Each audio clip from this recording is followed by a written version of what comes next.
Bueno,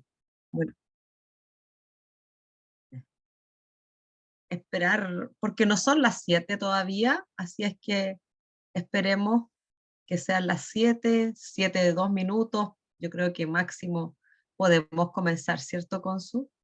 Sí, ni un ¿Sí? problema. Ya. Entonces ahí para que el resto también lo sepa, que a las 7 con 2 minutos empezamos, porque ya tenemos asistentes, así es que podemos, podemos darnos esos minutitos. Ujú.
Ya, vamos a partir en nuestro webinar de hoy, contarles un poquito de qué se va a tratar esta actividad.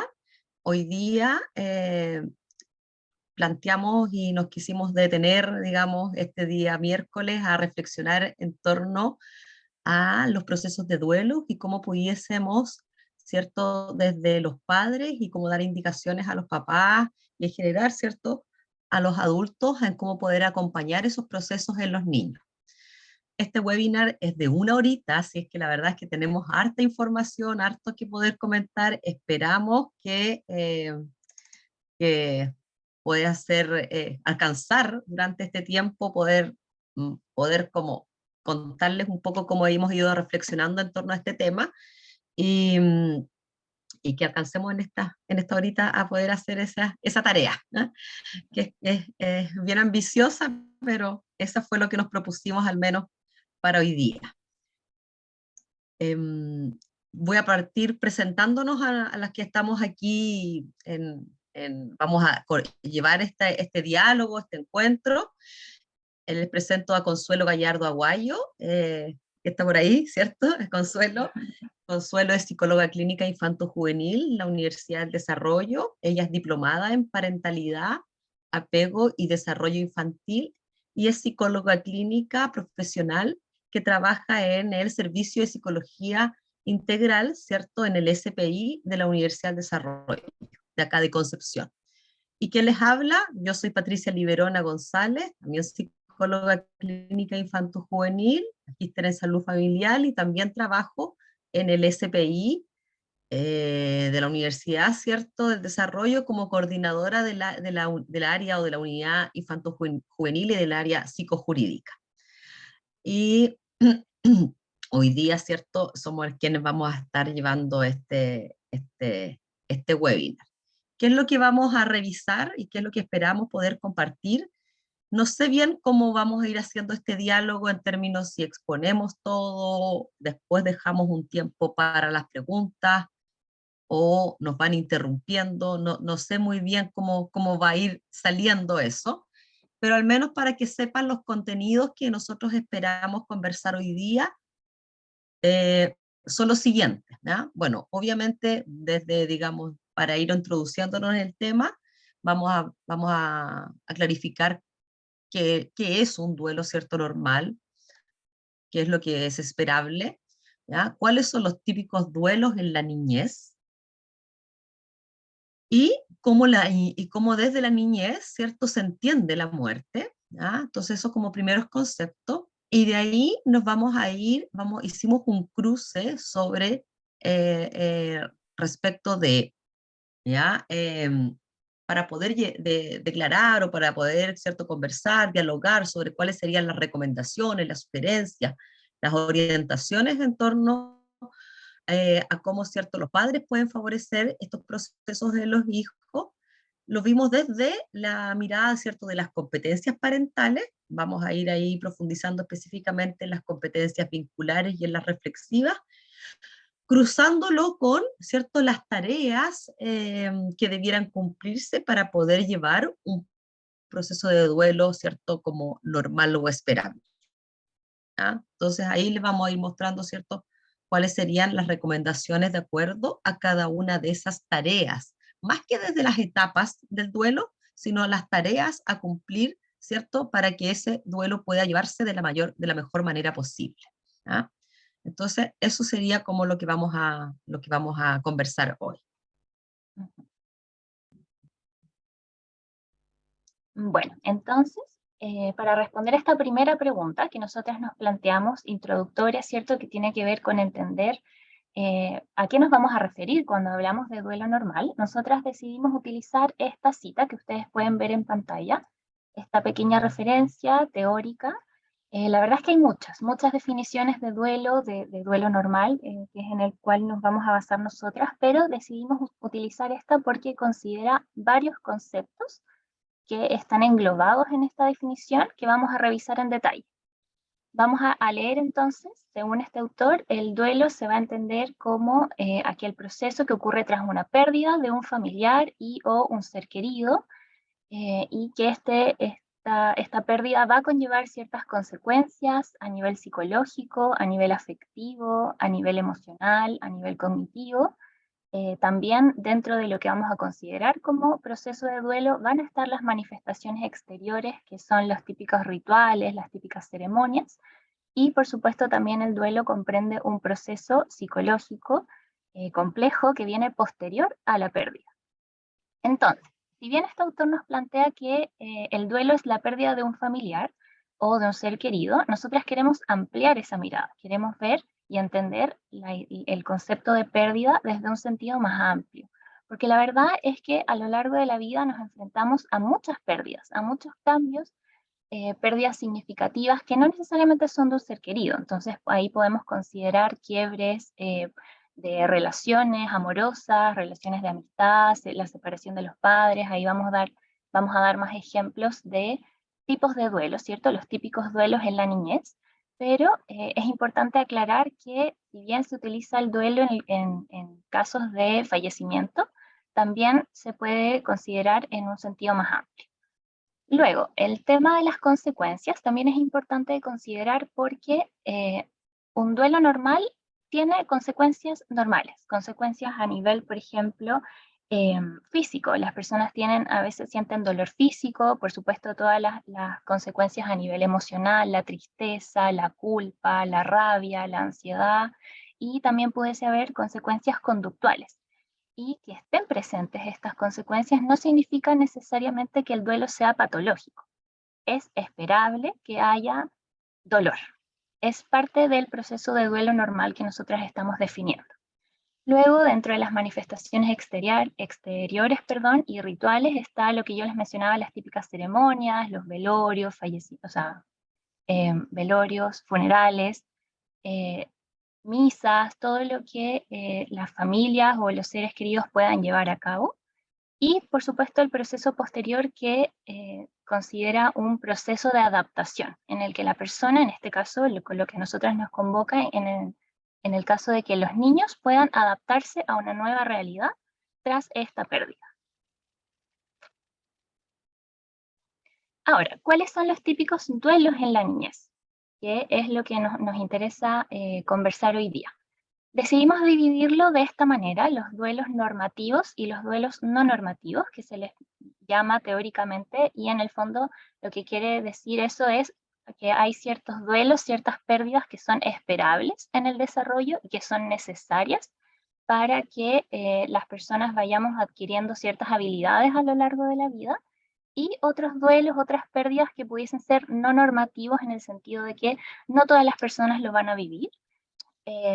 La verdad es que pudiesen ser más o menos comunes dependiendo del momento histórico, cultural, pero está la división. Entonces, dentro de los normativos pudiese estar en los niños el fallecimiento de un ser querido, usualmente de tercera generación, que le llamamos, que básicamente son los abuelos, ¿cierto?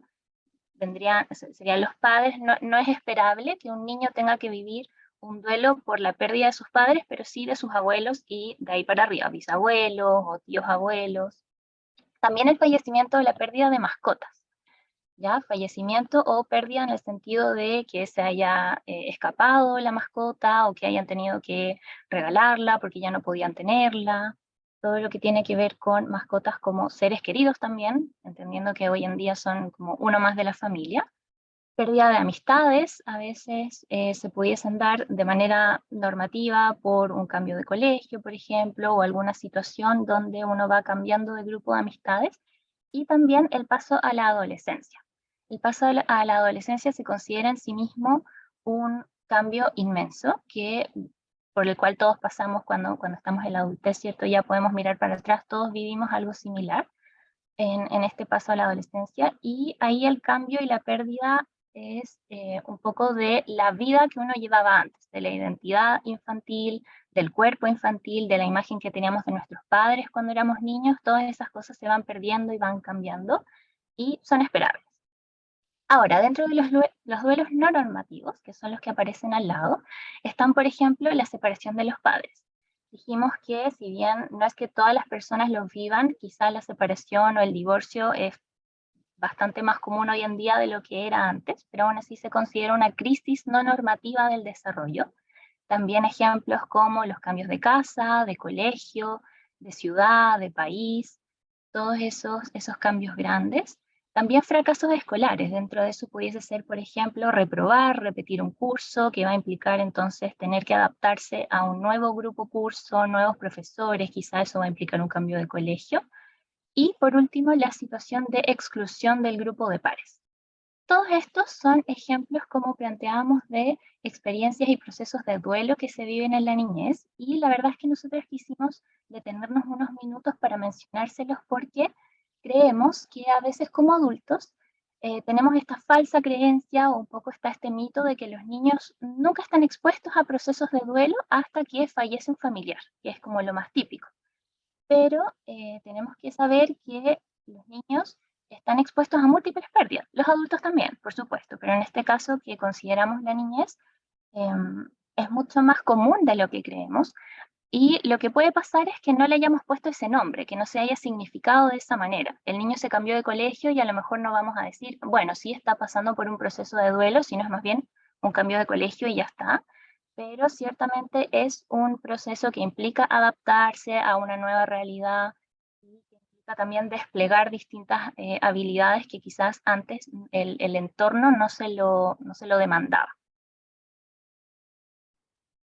Y la última pregunta, que tiene que ver con esto introductorio, busca responder cómo es entendida la muerte en la niñez. O sea, cómo los niños y las niñas, perdón, tienen la capacidad cognitiva, tienen cierto nivel de madurez que les va a permitir entender la muerte, sabiendo que la muerte es un concepto bastante abstracto. Ya no es algo que uno nazca entendiendo, es bastante más complejo. Y por lo mismo quisimos hacer esta distinción, como ustedes pueden ver en pantalla, de la comprensión que pueden tener los niños antes de los 6 años, es decir, en la edad preescolar, y luego después de los 6 años, de ahí en adelante. ¿Qué ocurre antes de los 6 años? Para los niños a esa edad, la muerte no es algo irreversible y tampoco es algo universal. ¿Qué quiere decir eso? Les cuesta entender que la muerte en realidad es una cosa que se mantiene fija. O sea, si alguien muere, los niños menores de 6 años pueden pensar que puede revivir en algún momento. Ah, está durmiendo, pero después va a volver a despertar. Todavía no entienden y no comprenden que es una cosa que no se va a poder cambiar.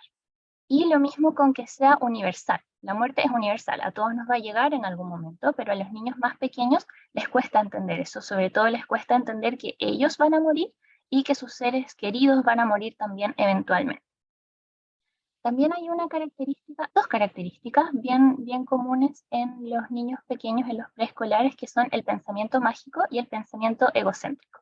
El pensamiento mágico tiene que ver con estas ideas más bien fantasiosas o que son poco realistas, y compete a este tema del duelo porque pudiese pasar en niños pequeños que piensen que la persona, por ejemplo, está en el cielo, pero puede bajar del cielo.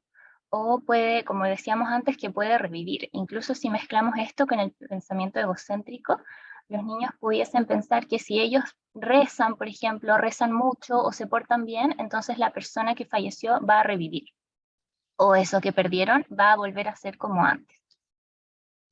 También pasa en los niños pequeños que consideran la muerte como algo relacionado solamente a la vejez, solamente a la enfermedad. Les cuesta entender que la gente joven también puede fallecer, o que también alguien puede fallecer por un accidente, no necesariamente porque esté enfermo, son más bien concretos en eso. Otra cosa que pasa ante la muerte, cuando los niños están expuestos a ella, es que se activan, vuelven a aparecer temores que tenían cuando eran más pequeños. Por ejemplo, el temor a la oscuridad, temor a quedarse solos, temor a separarse de los otros, de los adultos significativos, por este miedo de que les pueda pasar algo, de que también puedan fallecer en ese caso. También estas situaciones movilizan preguntas sobre la muerte, o sea, de qué se trata, qué significa morir, y sabemos que en realidad a esa edad son muy frecuentes las preguntas de los niños. ¿Por qué? ¿Y por qué? ¿Y por qué? ¿Y por qué? Lo mismo va a pasar con el tema de la muerte porque aún no lo logran comprender. Y por último, quisimos destacar la idea de que para los niños pequeños es necesario creer que los adultos son omnipotentes, que son superpoderosos, que nunca les va a pasar nada. Es necesario para su desarrollo tener esa idea, y cuando se enfrentan a situaciones de muerte, esta imagen se quiebra un poco. O sea, ¿cómo? Se supone que los adultos no les pasa nada, o sea, los adultos siempre deberían estar ahí. La muerte los enfrenta un poco a la realidad de que lamentablemente no es así. Ahora, después de los 6 años, se hace un quiebre porque hay como un salto en el desarrollo cognitivo, en la madurez que tienen los niños, porque ya desde esa edad pueden comprender un poco más la realidad de la muerte, e incluso los autores mencionan que sobre los 11 o 12 años recién llegan a una aceptación más profunda, a integrarla como una posibilidad que le puede ocurrir a ellos, que le puede ocurrir a sus seres queridos, con lo angustiante que es esa idea también. Desde los 7 años, como aparece ahí, la muerte ya se entiende como algo irreversible, no se puede volver atrás, y también se entiende la idea de que el cuerpo deja de funcionar. Desaparece el pensamiento mágico, entonces es esperable que desaparezcan estas ideas de si yo me porto bien, entonces esto va a volver a ser como antes, de que ellos crean que tengan ese poder. Ya de los 7 años en adelante, de los 6 años en adelante, eso empieza a disminuir. Y al igual que antes, se mantiene la curiosidad por comprender este tema de la muerte. Hay muchas preguntas, pero la diferencia con los niños más pequeños es que ya no se van a sentir satisfechos con cualquier respuesta, sino que necesitan algo que sea lógico, algo que les haga sentido, porque a esta edad hay un pensamiento más concreto. O sea, ya las fantasías, cualquier metáfora, cualquier idea no me va a dejar tranquila, sino que necesito saber realmente qué es lo que ocurre.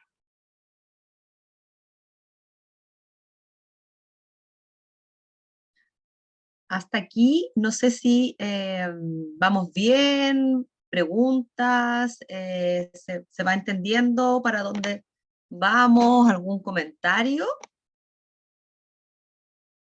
Ahí, Milka, voy a, dame un segundo porque vamos súper bien, dice la Valentina, pero dame un segundo porque no soy tan hábil en esto, entonces, eh, todo bien.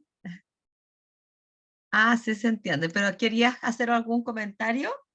Déjame, lo voy a lograr. Ay, no, creo que no lo voy a lograr. Ah, ya no, pero dice que no. Parece que Ah, solamente ya, quería comentar que íbamos bien. que Muchas íbamos gracias bien. por su Oh, retroalimentación. gracias. Ahí parece que me vaya a ganar.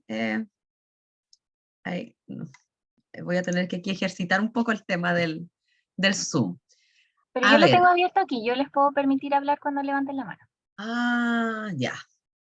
Bueno, ya Consuelo, ¿cierto? Nos planteó como el escenario, digamos, de la infancia en torno a la muerte, eh, y, ¿cierto? Como algunas, ¿cierto? Como características.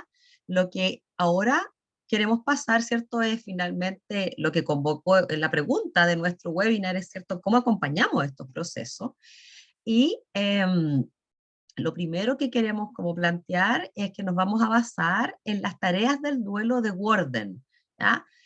Hay dos grandes como clásicos, uno es Niemeyer, que nos habla, ¿cierto?, como más bien de las etapas del duelo, y que esas las conocemos harto, todos hemos escuchado eso, sobre, ¿cierto?, que está la etapa de negación, después la etapa, ¿cierto?, como de rechazo, de rabia, y son 5 etapas, ¿cierto?, hasta que después uno logra como una etapa de completa aceptación e integración de la muerte o del ser querido, ¿cierto?, fallecido en nuestras vidas.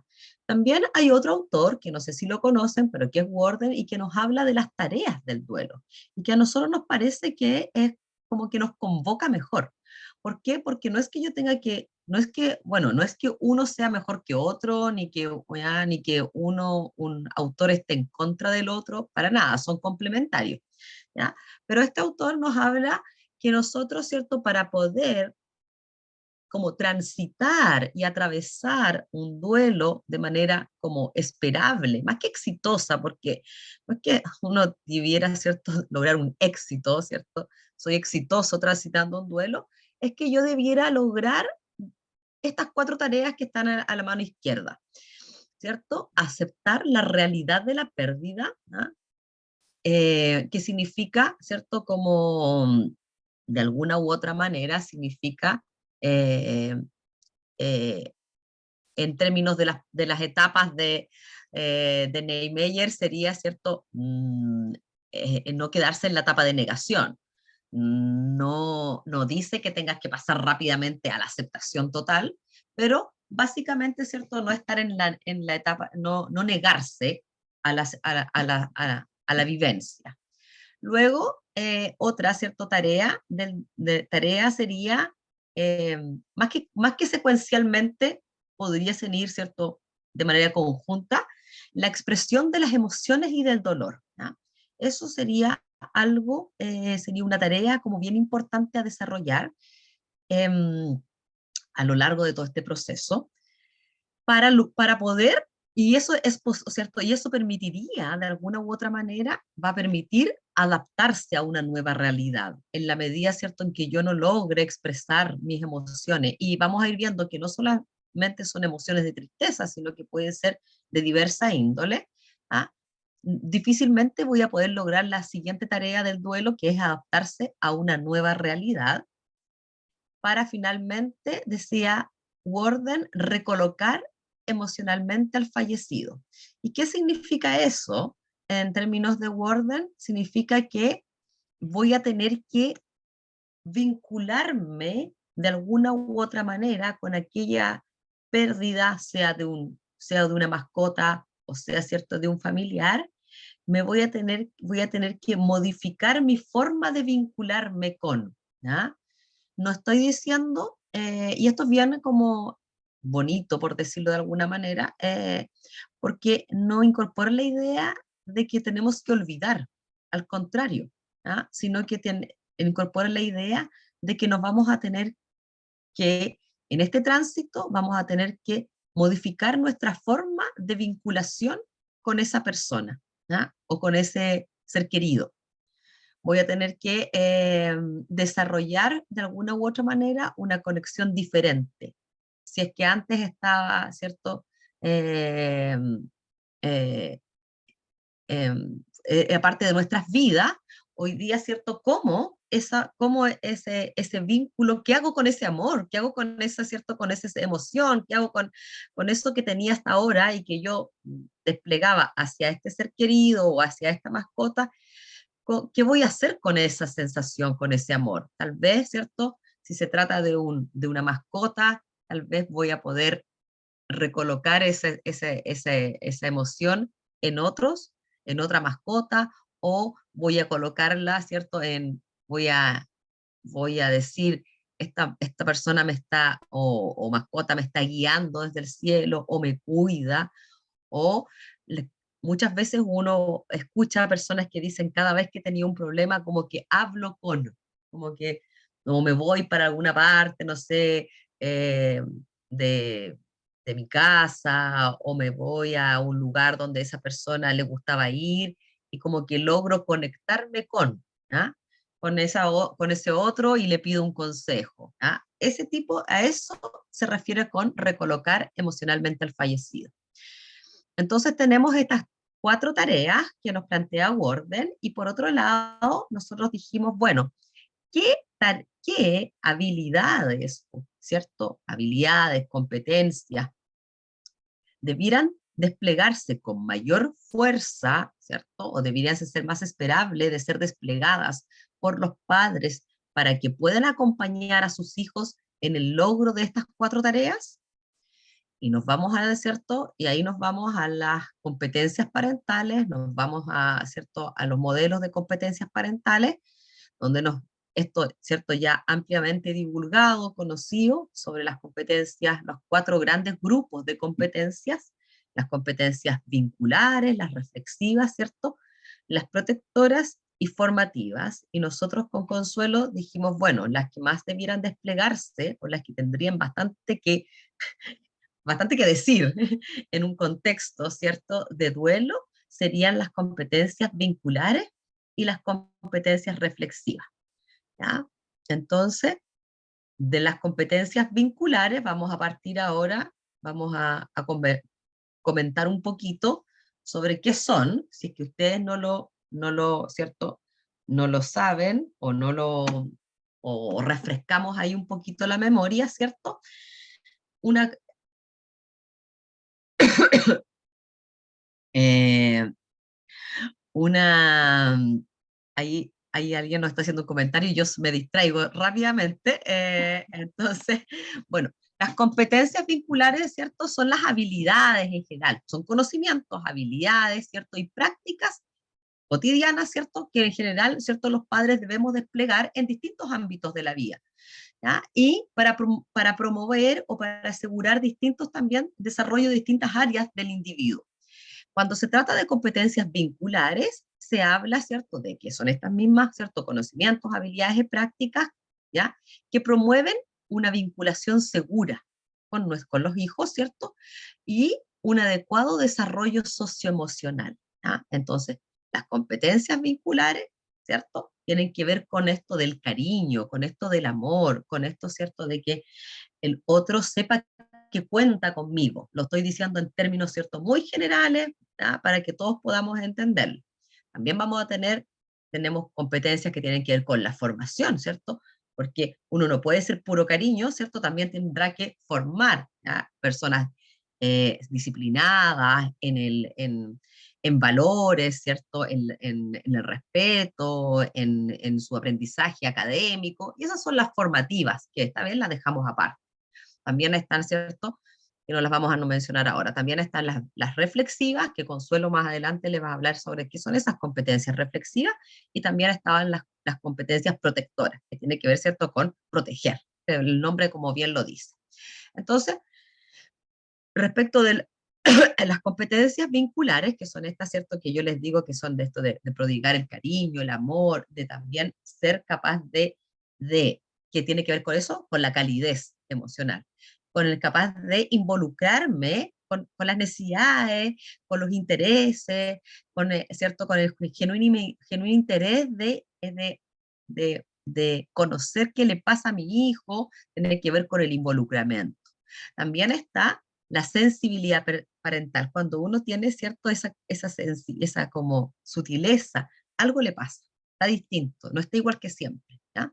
Eso, la sensibilidad parental, y otro término que es muy psicológico, ¿cierto? Que es la mentalización, y que, bueno, harto se ha hablado de la mentalización, de hecho el webinar anterior, ¿cierto? Fue solo de mentalización, que tiene que ver, ¿cierto? Con la capacidad de los padres o de los adultos, ¿cierto? De capaz de reconocer los estados mentales, de los estados mentales y emocionales de un otro, en este caso de un hijo, ser capaz, ¿cierto? De reconocerlos de uno también y ser capaz de ponerle nombre a lo que al otro le pasa, ¿ya? Y explicarle al otro, ¿cierto?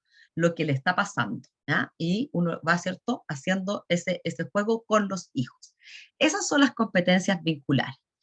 Entonces, pensando en esto, ¿cierto? De vincularse y en el desarrollo de esas competencias, y que debiéramos fortalecer esas competencias para que nuestros hijos o para que los niños pudiesen transitar de la mejor manera en estas 4 tareas, cuando se trata de la aceptación de la pérdida, pensamos que lo que debiera ser necesario es que se generen los espacios donde se permita y se validen la expresión emocional inmediata a la noticia, ¿ya? O sea, y validar cómo sea esa expresión, no coartar esa expresión, no, es que no hagas eso, o no digas así, o no llore tanto, no llore tan fuerte, o ya, pero que se le pase luego. Eso, ¿cierto? No está en sintonía con, ¿ya? No está en sintonía con, ¿cierto? No habla de sensibilidad parental, no habla de involucramiento, ¿ah? Eh, y, ¿cierto? Debieran generarse los espacios para permitir y para validar esa expresión emocional, ¿ya? También para fomentar las expresiones y narraciones acerca ya en días posteriores o horas posteriores, en que los niños o niñas de repente quieran hablar de esto, y hay veces que los padres tienen esa falsa, esa creencia, digamos, de que si ya está hablando mucho es que no lo supera. Ah, no he superado, como que me sigue hablando del perrito, me sigue hablando del gatito, como que quieren que en este terror que tenemos los padres de que los hijos sufran y que queremos que los hijos transiten rápidamente por este tipo de tareas y de estados, mm, no damos el tiempo, o si lo damos, lo cortamos, o sea, ¿cierto? Se corta rápidamente, cosa de que no se mantenga el niño o el niño en esa expresión. Entonces, eso tampoco hablaría mucho, ¿cierto?, de esa sensibilidad parental y de claramente generaría baja sintonía emocional con el niño. En esta misma primera tarea de aceptación de la pérdida también y que habla de la sensibilidad, ¿cierto?, es aclarar dudas respecto de la muerte. Algo ya de Consuelo le estaba hablando de eso, respecto de las dudas que son antes de los 6 años, qué tipo de dudas surgen, y después de los 6 años, ¿cierto?, respuestas que sean más lógicas, como 7 años, porque tiene que ver, ¿cierto?, con también mirar a los niños en su etapa evolutiva.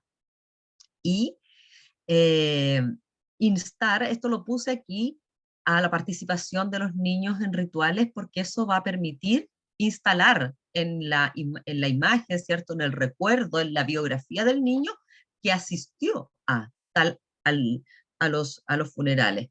A mí me lo han consultado muchas veces en la consulta es, si, si es recomendable o no que los niños vayan a los ritos. Y yo les digo que sí.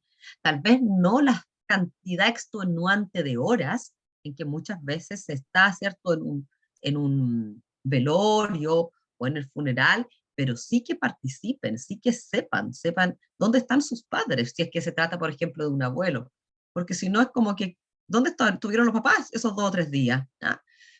Y, ¿cierto? Porque además les permite ir incorporando la realidad de la muerte. Luego, en la tarea de la expresión de las emociones, ¿ya?, y el dolor, aquí ya les adelantábamos, ¿cierto?, que tiene que ver con las diferentes emociones, ¿ya? no solamente, ¿cierto?, permitir la expresión de la tristeza, es probable, y también validar o también abrir el diálogo a la familia, que muchas veces hay distintas edades, que hay algunos que les va a dar rabia, otros les va a dar tristeza, pueden también sentirse culpables, ¿ya? Por el mismo tipo de pensamiento egocéntrico que les hablábamos de hace poquito, ¿cierto? Consuelo. Entonces puede ser que se sientan tal vez porque dijeron algo o porque no sé, las papás de repente dicen, tú nunca cuidas al perrito, nunca el perrito tú lo ibas a cuidar y resulta que de repente, por ejemplo, se muere, puede sentirse culpable de que no lo cuidó nunca, ¿cierto? El perrito se enferma. Así como también, ¿cierto? También hay que validar la ausencia de llanto o ausencia de las expresiones de dolor. No todas las personas van a cursar de la misma manera, ¿ya? Entonces, porque los otros hermanos lloran y este no llora, ¿cierto? Validar que hay distintas formas de aproximarse a la pérdida. ¿Qué es lo que dice ahí, cierto? No hay un solo camino o proceso para vivir el duelo. Y obviamente, desde lo vincular, en este periodo, considerando lo que ya les decía Consuelo, que se reviven de repente algunos temores, es un periodo de, como de ciertas angustias, aumenta, ¿cierto?, la inestabilidad, eh, eh, nunca va a ser malcrianza entregar, expresar amor y cariño en términos de calidez, así como del abrazo, del beso, de la cercanía física. ¿Ah? Eso nunca es malcrianza. ¿Ah? Siempre es cierto, eh, y es más aún recomendable hacerlo en este periodo. No sé, ahí Consuelo, si hay algunos comentarios o quieres comentar algo más respecto de esto, No, no, ¿no? vamos Ya, bien. vamos bien. Ya, nos vamos O a quedar sea, cortos. según yo vamos bien. Ya, ya. Sigamos entonces. Desde lo vincular voy a ir rapidito en esto. Tal vez ahí la Consu después puede seguir, que son las otras dos tareas, la tarea de adaptación a esta nueva realidad y la tarea de la recolocación emocional. Entonces, desde lo vincular, creo que es importante dar tiempo, ¿ya? Respetar, porque eso nos habla como de la sensibilidad parental, ¿ya? Que no hay tiempos como determinados para que alguna tarea se cumpla, y también ir explicando, ¿cierto?, que cómo va a ir siendo esta nueva etapa sin la presencia del ser querido. Y para la tarea de la recolocación emocional, ¿cierto? Creemos que es importante la elección en conjunto de los ritos posteriores. Nos referimos más allá, digamos, del velorio, del funeral, etcétera, sino que de ritos que en conjunto, ¿cierto?, los padres se involucren en realizar de manera conjunta con los hijos, y que no sea, lo hablábamos en la mañana también con Consuelo, y que no sean como directrices o tareas, como que se diga, fíjese que en el webinar dijeron que había que hacer cartas, rituales, no sé, ceremonia, y que se les diga a los hijos, ya, escriban una carta, cuando los hijos, por ejemplo, no son de escribir, tal vez son de pintar, o tal vez son, no sé, hijos que tienen otra manera de significar los procesos. Entonces, eh, eh, para, para cada familia tendrá su realidad particular de cómo quiere ir instalando algunos ritos o ceremonias, y hasta que lo sientan necesario. Tampoco hay, ¿cierto? Esto lo vamos a hacer 10 veces, ¿cierto? No podría eso funcionar. Y ahí, ¿cierto? Sería como la parte, digamos, de las competencias vinculares. Exacto. Ahora viene lo que tiene que ver con las competencias reflexivas. Como se explicó antes, son 4 competencias parentales y nosotras estamos dando énfasis en 2. Lo que se mencionó recién de las vinculares, y ahora vienen las reflexivas, pero antes de explicar esto, quiero mencionarles que estoy atenta a lo que han comentado en el chat, también en esta sección de preguntas y respuestas, y creo que va a ser, va a resultar mejor si es que lo dejamos para el final, pero está aquí, yo tengo todo aquí abierto para atender todo lo que nos han comentado. Ya. Entonces, ¿qué son las competencias reflexivas? Igual que antes vamos a entender esta idea de competencia como conocimientos, habilidades y prácticas que se dan en el cotidiano, pero esta vez se refiere a aquellas que permiten, primero, pensar sobre las influencias y las trayectorias de la propia parentalidad. Por eso esto va más allá de lo vincular, de la relación que existe entre padre e hijo, y más bien tiene que ver con cómo los padres, como adultos, ¿cierto? Como personas individuales van, como aparece aquí abajo, automonitoreándose, van observándose en cómo ejercitan esta parentalidad.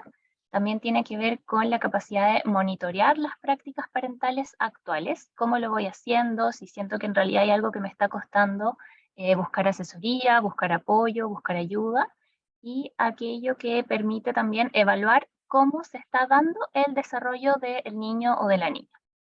Entonces, para esto necesitamos ser capaces de anticipar ciertos escenarios vitales que pueden ser relevantes cuando es anticipable. Obviamente hay situaciones, en este caso hay pérdidas que son, nadie las esperaba, no había cómo anticipar, pero si es que pudiese ser algo que se anticipe, entonces cabe dentro de esta categoría. Aquello que permite monitorear las influencias, automonitorearse también, o sea, monitorear a los niños y monitorearnos a nosotros mismos. Y por último, el autocuidado parental, que dentro de las competencias reflexivas a veces es lo que más se descuida, porque socialmente también está esta idea de que los papás tienen que estar siempre, siempre para los hijos, siempre disponibles, y sí, obvio, los niños lo necesitan, pero también es importante que los papás tengan sus espacios personales, porque solo de esa manera van a poder ejercer una parentalidad más positiva y más sana. Estando ellos bien, entonces van a poder ofrecerle a sus hijos lo que necesiten. Ahora, haciendo este mismo análisis de qué hacemos para favorecer las distintas tareas desde las competencias reflexivas, tenemos para favorecer la aceptación de la pérdida. Por ejemplo, si la pérdida se ha podido anticipar en el caso de que, por ejemplo, la persona o la mascota ya estaba enferma, de alguna manera esto ya se veía venir, es importante ir actualizando de a poco a los niños en esta información.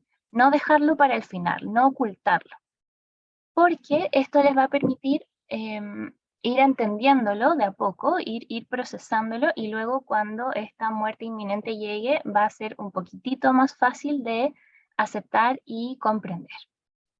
No digo fácil del todo porque nunca es fácil, pero al menos si está la posibilidad de anticipar, como decíamos, siempre es bueno hacerlo.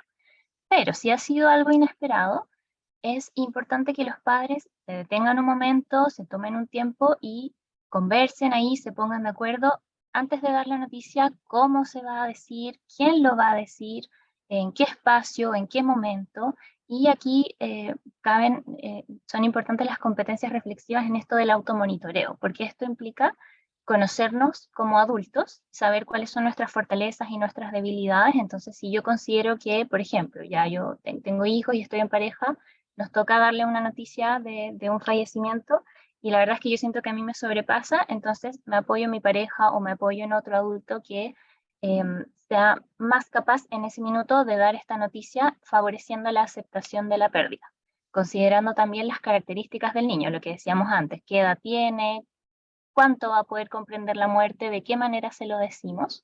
Y dentro de eso también es importante que, como se decía antes, esto de favorecer las narrativas, o sea, que los niños hablen de esta pérdida, de esta persona, de lo que sea que hayan perdido, que no se vuelva un tema tabú, pero no solo esa frase en sí misma, sino que evitarlo por no saber lidiar con él. Si yo como adulta, en este caso, si yo como mamá me veo sobrepasada por esta situación, lo ideal sería buscar apoyo para que el niño no sienta que no puedo hablar de esto porque mi mamá está muy mal, porque mi papá está llorando mucho, entonces que no sienta que de esto no se habla.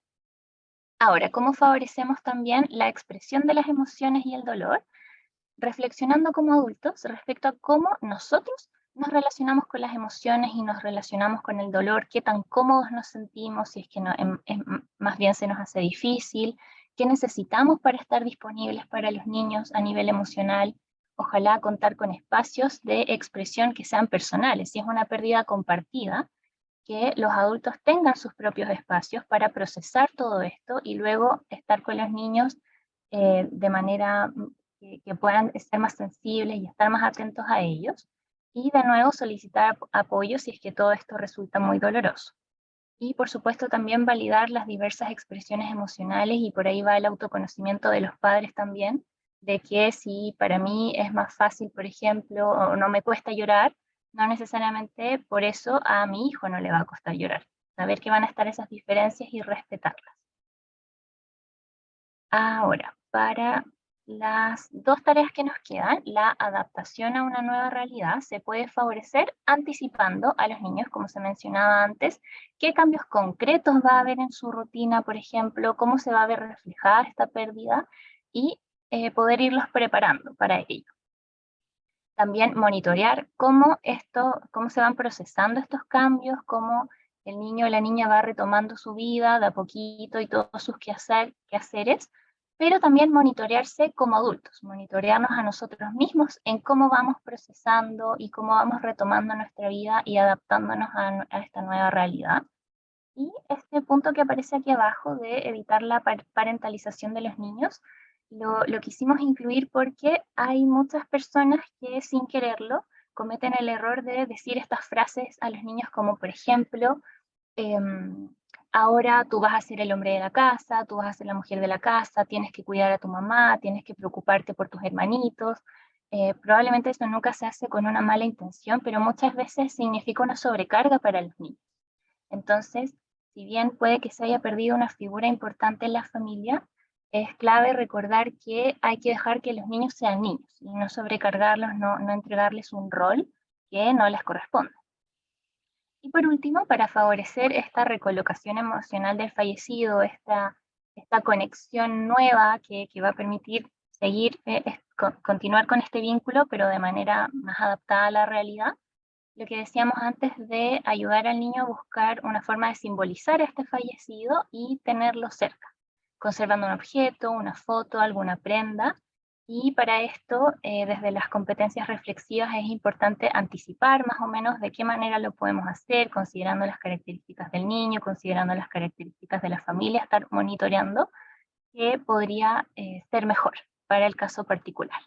Y por último, dar espacio, respetar la individualidad, pero también darse espacio, que lo que hablábamos antes del autocuidado parental, que tengan sus propios momentos y sus propios espacios, no solo físicos, sino que también el apoyo o lo que puedan necesitar para transitar de manera, como decimos, un poquito más exitosa este proceso de duelo.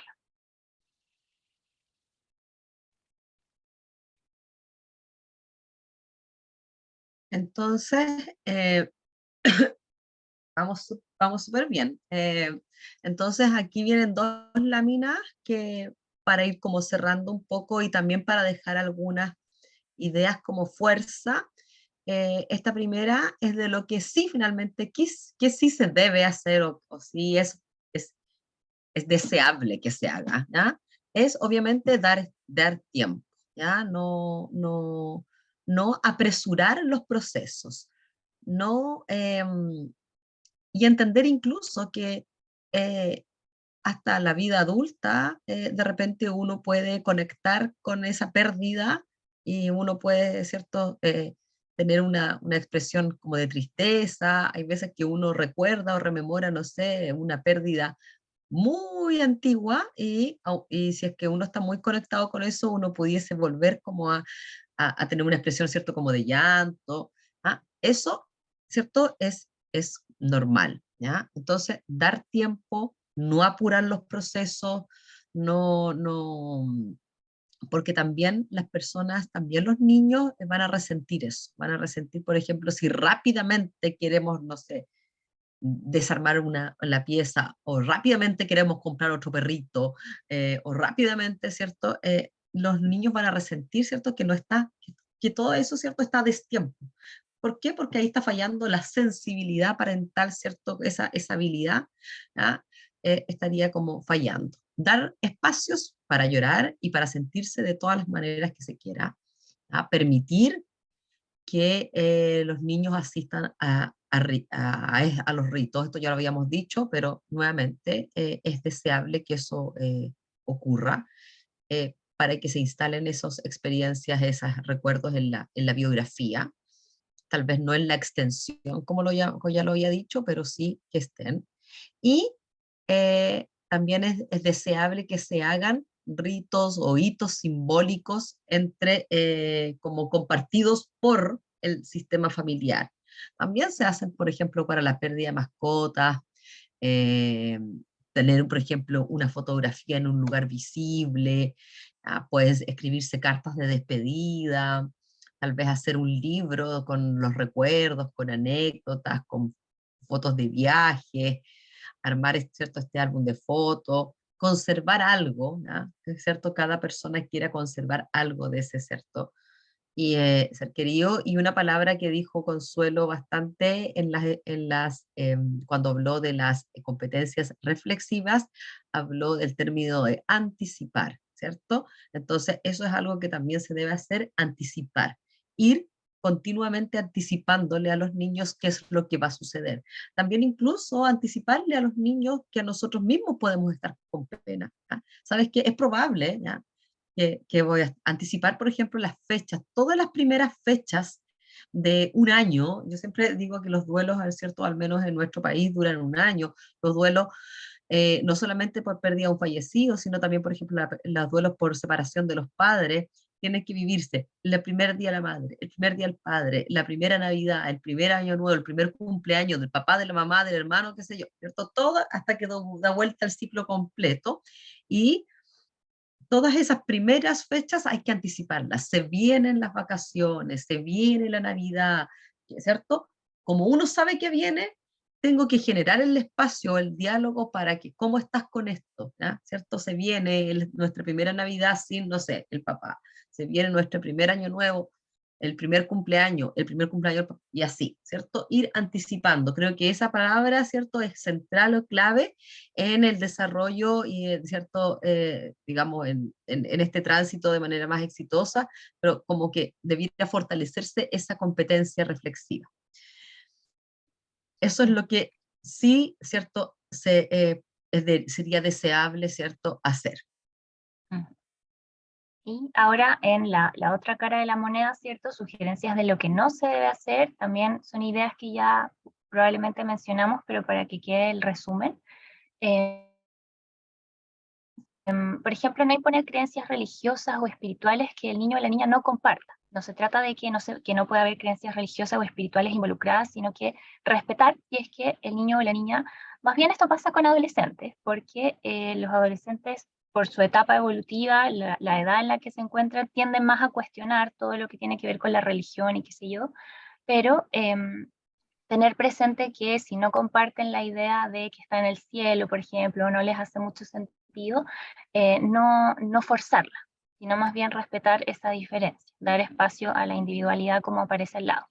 Y en una línea similar, no imponer excesivamente prácticas que no comparta todo el grupo familiar. Por ejemplo, no sé, si la familia no estaba acostumbrada a ir a misa todos los domingos y posterior a un fallecimiento o algo, quieren que toda la familia vaya a misa todos los domingos de aquí en adelante, este tipo de cosas que no estaban dentro de las prácticas cotidianas pudiese también generar cierto rechazo en los niños o ciertos cuestionamientos, y también ahí ser capaces de flexibilizar. ¿Ya? Está bien, de que para los papás sea importante, pero encontrar ojalá un punto medio en el que los niños también se sientan respetados en lo que ellos desean como individuos. Otro punto es intentar evitar las metáforas que los niños no puedan comprender. Por ejemplo, el hecho de esta idea típica de que está en el cielo. No es que esa frase esté mal, pero los niños más pequeñitos, los preescolares sobre todo, son más literales. Entonces pudiese pasar que ya está en el cielo y ellos se imaginan que si salen al patio y miran para arriba, el abuelito o el perrito los va a estar mirando y cómo y dónde está y por qué no lo veo, puede generar confusión. Entonces tener ojo y si es que vamos a utilizar metáforas, ¿cierto? Estas típicas, asegurarnos de que los niños lo entiendan. Y también, bueno, no embellecer de manera excesiva la muerte, esto de que están, como también estas metáforas, de que está durmiendo, es como un sueño profundo para siempre, qué sé yo, a veces también eso a los niños los confunde, entonces siempre la recomendación es ser más bien concretos. Y por último, no mentir. A veces también no juzgamos, ya sabemos que a veces uno oculta información porque es muy difícil decir la verdad, pero en realidad tarde o temprano eso va a generar algún problema. Cuando se le dice a los niños, por ejemplo, que la persona está de viaje y ya va a volver, o está implícita la idea, entonces si está de viaje va a volver, o de que cuando los papás se separan, a veces no queda muy claro si es que pueden volver o no pueden volver. Todo eso es muy importante ser lo más transparentes con los niños para evitar confusiones y angustias, porque de una u otra manera los niños se dan cuenta. Creo que ese mensaje es importante de transmitir. Y ahora sí, espacio para dudas, comentarios, y aprovechamos de dejarles también los datos de contacto del SPI, el Servicio de Psicología Integral de la Universidad del Desarrollo. Horarios de atención, si necesitan agendar una hora, dirección y también ahí el Instagram. Tenemos en esto de pregunta y respuesta, primero este caso de este asistente anónimo que plantea: perdimos a nuestra hija de 11 años por un cáncer hace casi 2 años. Nuestra hija menor en ese momento de 7 años, al preguntarle si extraña a su hermana, dice: si mi hermana está bien en el cielo, yo estoy bien. Hasta el día de hoy su respuesta es esa. ¿Cuál es la etapa de duelo en la que se encuentra ella?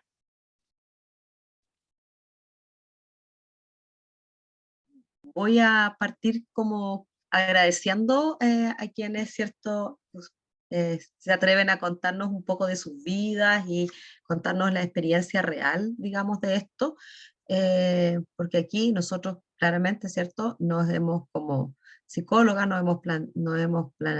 parado desde la teoría, ¿ya? Pero otra cosa, ¿cierto? Es la vivencia directa. Así que agradecerles desde ahí sus palabras. Y lo primero, decir que también eh, mucho que en la lectura, digamos, aparece, es que a los niños pareciera ser que esa tarea de la recolocación del ser, ¿cierto? La recolocación emocional del ser querido, es una tarea que parece que a los niños se les hace más fácil que a los adultos hacer. ¿Ya? Y yo creo que cuando escucho las palabras, ¿cierto? En que cuando su hija dice, si mi hermana, ¿cierto? Está en el cielo, está bien, yo estoy bien, yo siento que su hija ha sido capaz de recolocarla, a colocarla, ¿cierto? De tal manera, ¿cierto? Que logra, ¿cierto? Desde una empatía también importante desarrollada en ella, logra, ¿cierto? Como transitar, logra cumplir la tarea, ¿cierto? De recolocar al ser querido de otra manera, vincularse con, con su ser querido de esa manera. Así lo veo, no sé si eso les hará sentido o no. Eh, por eso, de alguna manera, es difícil hablar de etapas porque en los duelos no hay duelos que, o sea, en algún minuto se describieron como en etapas, como que había que ir en una línea, como ir haciendo un tránsito progresivo y lineal, y que, ¿cierto?, si uno estaba más adelante o más atrás. Por eso este otro autor nos plantea más bien tareas a desarrollar, porque la verdad es que eso también es bien injusto para quien vive un duelo, porque si yo estoy en, porque alguien debiera desde afuera juzgar en qué etapa me encuentro. ¿Ah? Si mi forma de vivirlo, ¿cierto? No tiene por qué ir en esa línea progresiva. Lo otro que también otros autores plantean, y también yo lo he visto como psicóloga clínica, lo hemos visto, es que la verdad es que no sé si un duelo se supera, ¿ya?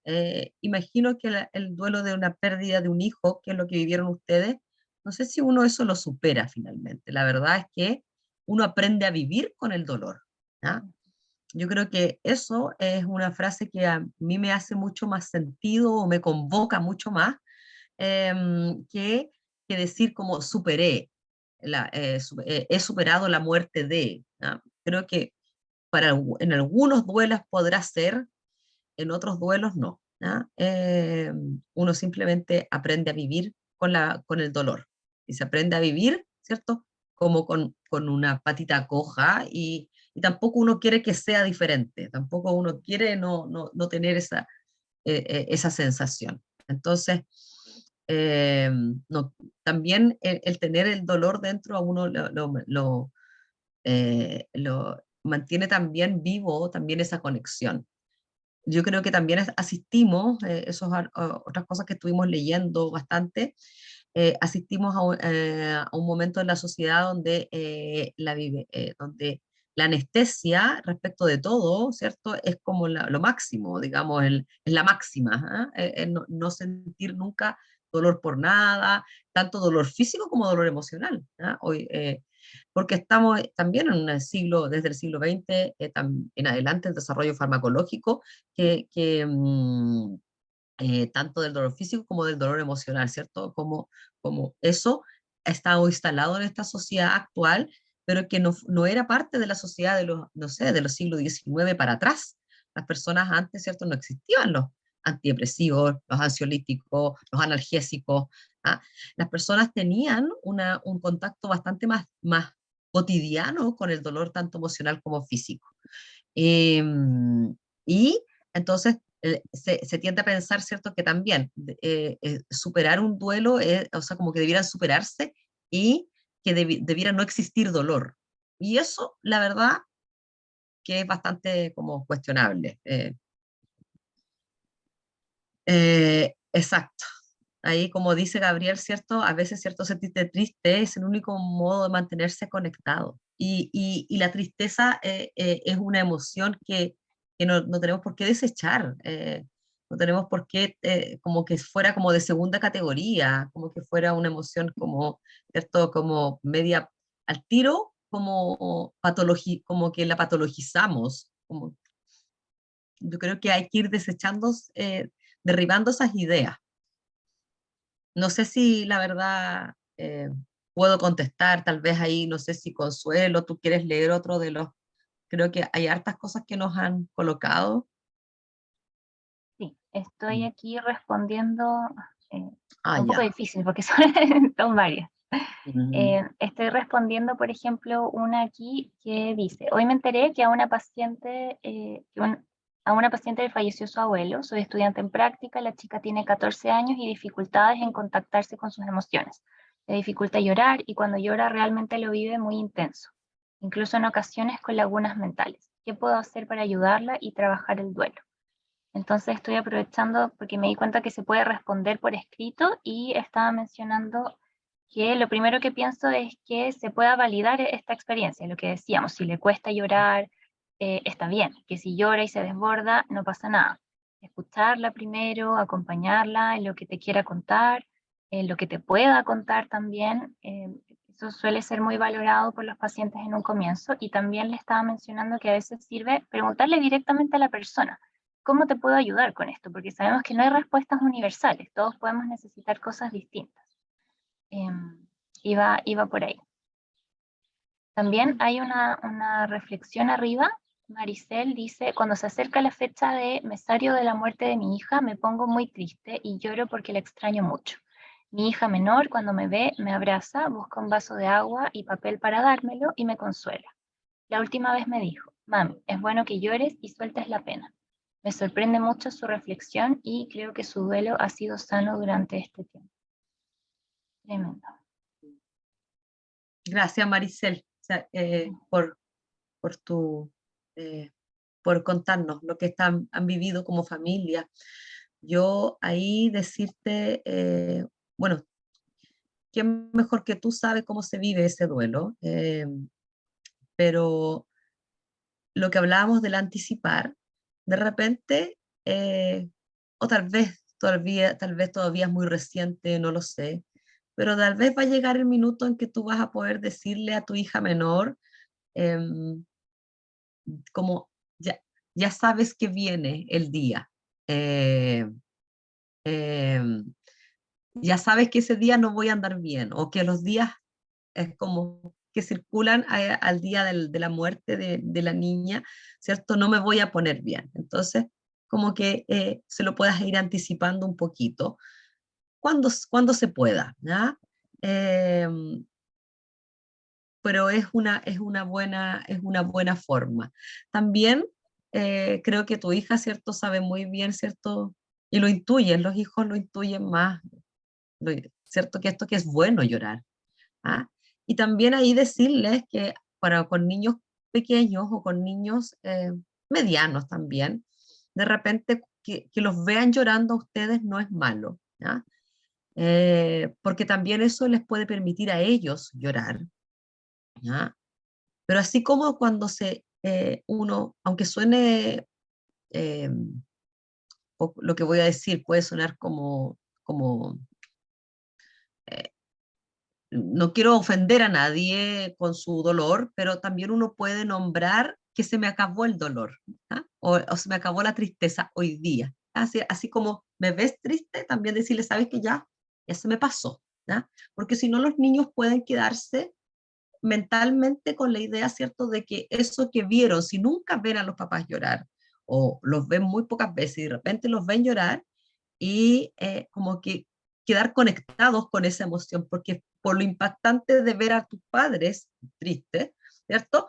Quedas como atado a esa emoción y pensar que los papás perdurablemente están tristes. También decirles, ¿cierto?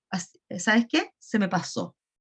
Eso también es bueno, como indicar cuando el dolor o cuando la tristeza para. Y también decirle, es probable que me vuelva, ¿no?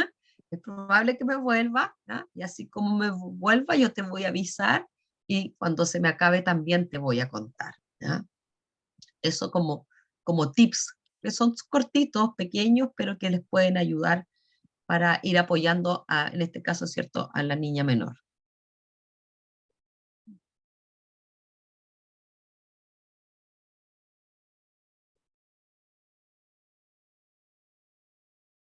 Eh, a ver. Antes también se nos había puesto en el chat de que hay un tema con el duelo, no sé si lo leyó, pero No, no, estoy media eh, perdida con su.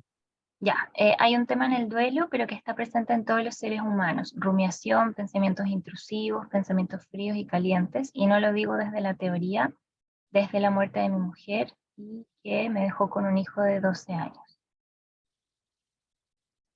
Nos comenta. Bueno, muchas gracias nuevamente por compartirnos su experiencia y ciertamente es así. A veces nosotros nos centramos más en las emociones, en lo típico tristeza, rabia, culpa, pero ciertamente es esperable al comienzo, sobre todo, que haya pensamientos intrusivos, que haya pensamientos que nos cuesta, de los que nos cuesta desconectarnos porque es muy chocante, como bien se menciona aquí, es un tema que está presente en todos los seres humanos, en un momento u otro todos nos vamos a enfrentar a la muerte, pero eso no le quita lo complejo y lo chocante que es a nivel mental, a nivel emocional. Entonces, ese tipo de pensamientos, por supuesto, que pueden estar presentes. Mm. Además que se requiere de elaborar cognitivamente, o sea, emocional, pero cognitivamente la pérdida, y entonces Claro. el cerebro lo que está haciendo es elaborando, elaborando, elaborando, elaborando. Ujú. Y entonces, como dice, eh, hay quien, ¿cierto? Son intrusivos, claro, estás todo el tiempo, ¿cierto? El cerebro está trabajando en ello, ¿ah? Ujú. Está haciendo el proceso. Así es que, y es muy también eh, angustiante, claro, y también agotador, ¿cierto? Entonces son además muchas emociones que Claro, están confluyendo al mismo tiempo. eso. Ahí ya creo que pudimos darle unos minutitos a todas las experiencias que nos compartieron. Ujú. Y Sí. nos están agradeciendo también en el chat y queremos, bueno, acoger ese agradecimiento y devolvérselo a ustedes por haber participado, por haberse conectado. Creemos que este es un tema que, bueno, bien contingente, estamos todavía en esto saliendo, pero no de esta pandemia que lamentablemente ha puesto a muchas familias en alerta respecto a este tema, así que esperamos haber podido responder a las dudas que hayan tenido, que se hayan cumplido más o menos las expectativas que tenían con este espacio. Estamos muy contentas, la verdad, con la convocatoria, así que muchas gracias a ustedes. Me sumo ahí a las palabras de Consuelo, agradecerles quienes, eh, a quienes también tuvieron aquí como la nobleza y la confianza de poder contarnos un poquito de sus vidas. Ahí parece que había una manito arriba. Sí, Ujú. Caro dice ahí, no sé si quieres que te permitamos hablar. No, ya no aparece la manita arriba. Eh, no sé. No No sé sé si quería tampoco, hablar, como abrir el micrófono. Ya, todo ok, bien. todo bien. Se nos hizo corto el tiempo, sabíamos Sí, que eso iba a pasar, ¿qué podía pero pasar? era necesario. Estos temas, yo creo, como dice Consuelo, son muy necesarios siempre, Ujú, pero más aún en la situación, ¿cierto? Como, bueno, mundial y país en la que muchas familias se han estado enfrentando a este tema. ujú. Gracias nuevamente y que tengan una buena tarde. Chao, chao. Gracias.